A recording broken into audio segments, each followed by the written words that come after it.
I think about that in terms of Twitter a lot because I joined Twitter pretty early, relatively early, and my Twitter feed really took off. Yeah. And I really started it just to promote Soul Pancake at the beginning. I had no interest in it, and then it kind of became this whole thing in and of itself. And I think when they started Twitter, they were thinking like, hey, here's a cool way for friends to keep in touch and like say, hey, I'm having a coffee, where you at? And like, you know, and kind of like friends following friends. And I think what happened on Twitter right away was as soon as some celebrities started coming on, comedians and stuff like that, people came to follow celebrities and to get jokes on Twitter. And that kind of brought people because they would follow the comedians and get jokes. And then more and more different kinds of celebrities came. And then they wanted updates from all different kinds of celebrities. And it kept growing because it really became about like, you know, what's Terrell Owens going to tweet about, or what's, you know, Kim Kardashian going to tweet about, or what kind of celebrity train wreck is going to happen. Yeah. And then, you know, with the Iranian Revolution and in Libya, and I just read today that there was a coup in Mali.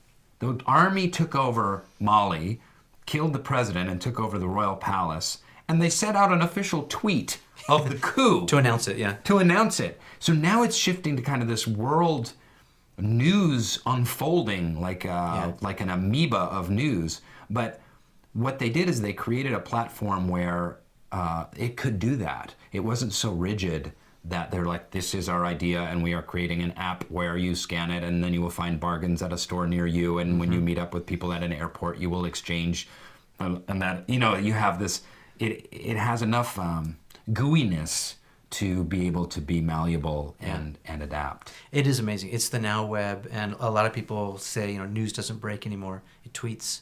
And, you know, even thinking back to that airplane that crashed in the Hudson, and, you know, the Japanese journalist that was kidnapped in the Middle East and, you know, tweeted from the phone, tricked his captor and said, you know, I'm being held captive. He tweeted that out.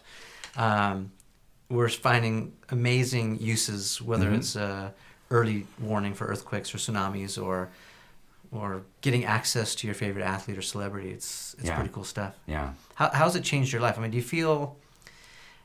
do you let your fans have access to you? Like, do you share personal thoughts and feelings, or is it?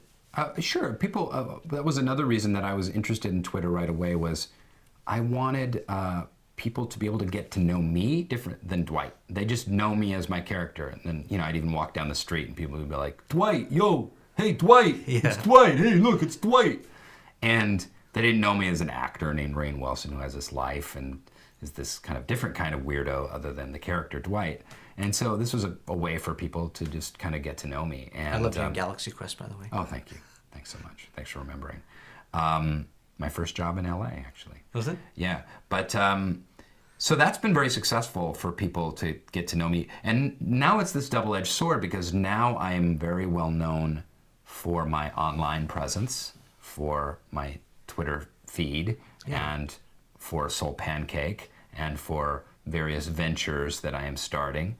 Almost as well known as I am as an actor. Yeah. And, you know, I started to be an artist, and I have to be careful because I want to be an artist more than I want to be a mogul.